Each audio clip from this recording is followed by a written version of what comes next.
Hello everyone, it's Kay here. Welcome back to my channel, and I'm here to do the tutorial for the lovely little flip book that's made from a 12 by 12 piece of card. Now I've been making these for a pastime. I think this is the third or the fourth, but in any event I'm finding that they are very versatile, and whilst it's possible to give you the basic layout as I've used it, there are lots and lots of ways you can change it up to suit yourself. This one is different from the one that I shared last time insofar as it's way more decorative inside.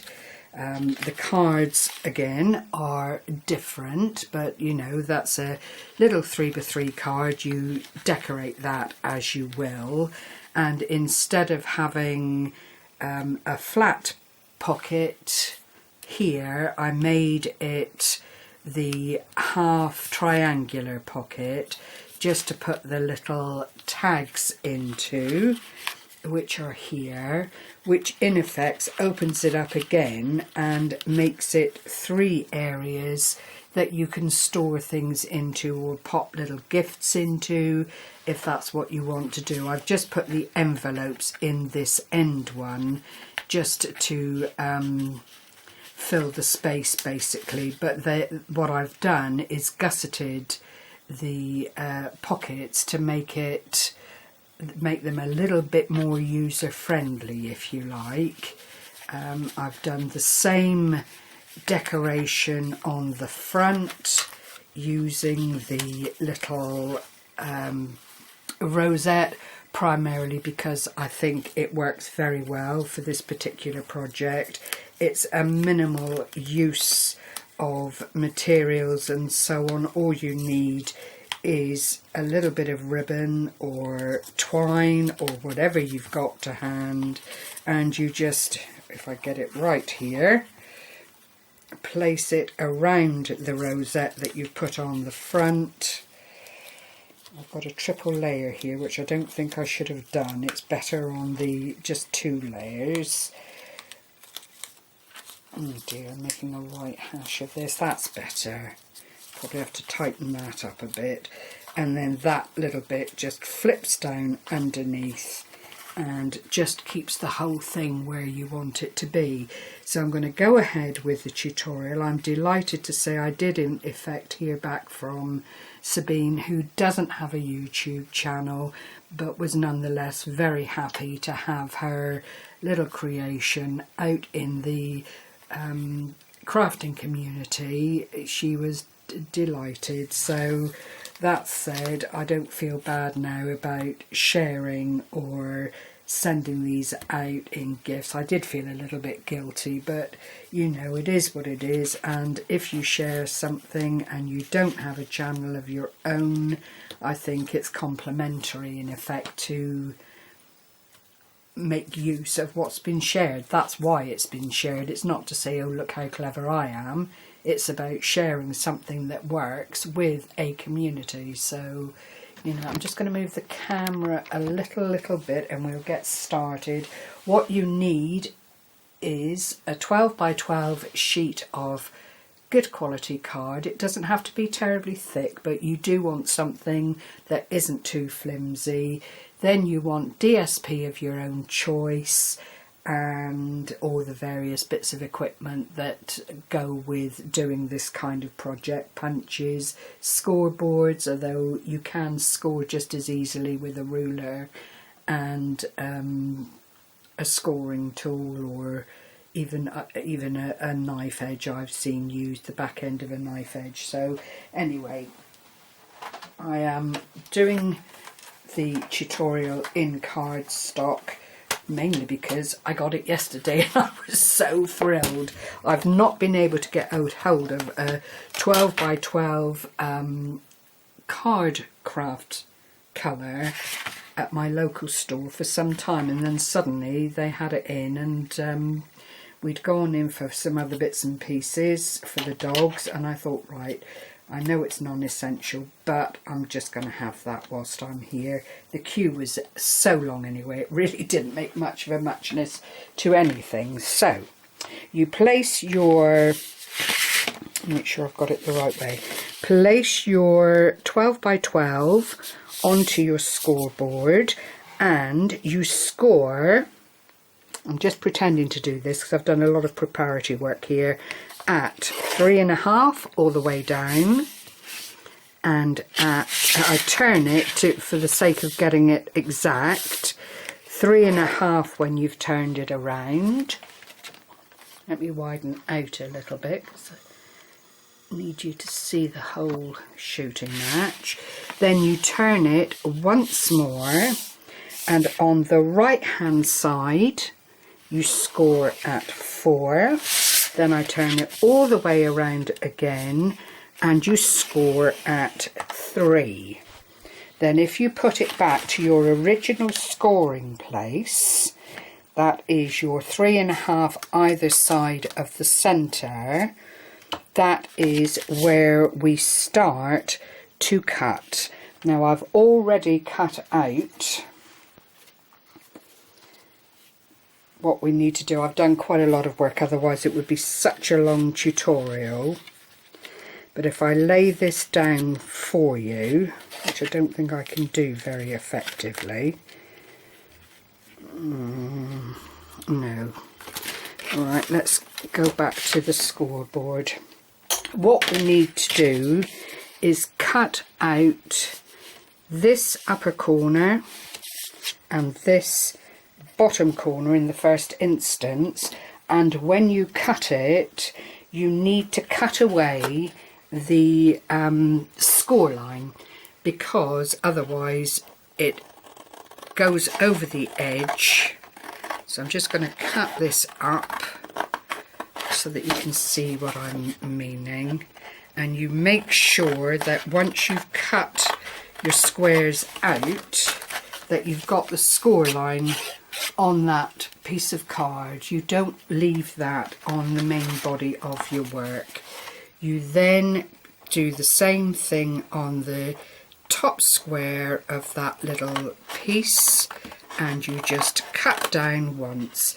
But what I've been doing to reduce bulk is snipping down through the seam and then cutting out that little bit, so you've got a nice fold starting up to keep everything where you want it to be. So no, that top square's got to come out as well. You do that on the other side. So that is that.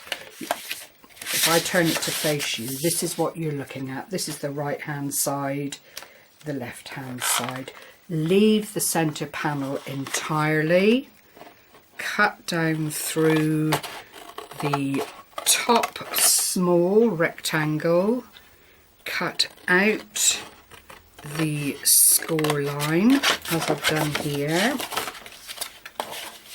fold that in and chop it, and that gives you quite a tidy little spot there. And then on this lower corner we're going to do the cut up to the first score line, and again cut out the score line that is separating, and just snip that off. So what you're ending up with, if I put it where you would see it, this is the right side, the centre obviously, and then the left side. So when you start to make up your little flip book, this becomes a pocket with a lid. This becomes a pocket with a lid. It's very, very basic. It's not at all hard to do, and provided you've cut it out and left room for it to fold and crease, that is what you end up with, and it really is as simple as that. It is about then the decoration and getting everything the way you want it to be. Now, just to explain, you could have a pocket here and a pocket going across there, just one of the little corner tuck ones, not anchor this down at all, but allow for the fact that it will come up, fold over, so you've got a nice area perhaps where you could put a sentiment or something of that nature. It would be entirely up to you. It's one of these versatile things, and each time you make it, you will find a different way of making it suit the purpose that you're creating it for, which is rather lovely. Now, to go back to the one that I've prepared, I've got all my DSP, everything out there ready to go. If you wanted to do something as decorative as this, what I've done on this left hand side top pocket is cut a piece of that pocket off. I don't know exactly what it was. It wasn't a huge piece, maybe about an inch less than the central aisle. Then I punched it, so when it goes over, you've got a lovely little decorative edge here. Same with the centre.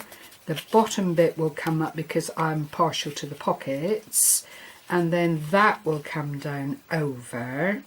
And then I've got a little corner angled piece of card to make a little corner angled pocket. Now, assuming you want to do it this way, what I've done is cut out from the squares. Don't throw any of your larger cutouts away, because they come in handy for your pockets. And you'll see that I've made little, they're about 1/2 inch I guess, and then I folded them in half, made a little seam of double-sided tape here, and if you then peel that off,